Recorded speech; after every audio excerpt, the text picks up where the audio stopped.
В одном из хадисов посланник Аллаха сказал: «Сильный верующий лучше перед Аллахом и более любим им, чем слабый верующий, хотя в каждом из них есть благо». Из этого следует, что мусульманин должен быть крепок не только духовно, но и физически. По инициативе сотрудников мечети Гаиля в Центре бокса и настольного тенниса состоялись веселые старты. Мероприятие было приурочено ко Дню защитника Отечества. Чтобы мы были и духовно сильными, но и в то же время и физически сильными, чтобы и наши семьи, и наши дети, и близкие, и родители все заботились о своем здоровье.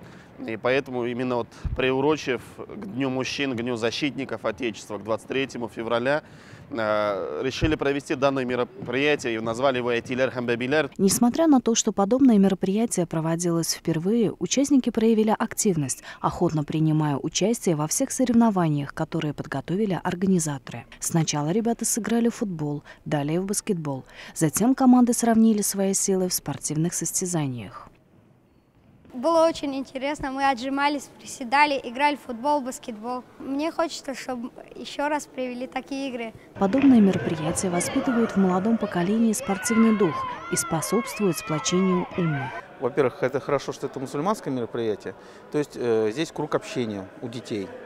Вот. А в Коране сказано: общайтесь с достойными людьми. Это раз.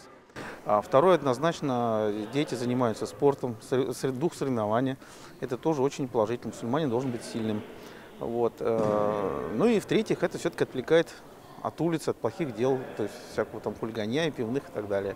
Хотелось бы, чтобы такие мероприятия продолжались чаще, больше, интересней. Ну и если государство будет получаться, хотелось бы, чтобы государство это поддерживало. Руководство мечети планирует и дальше вести работу в этом направлении. Гульназ Галиева, Артем Астахов, Хузур ТВ.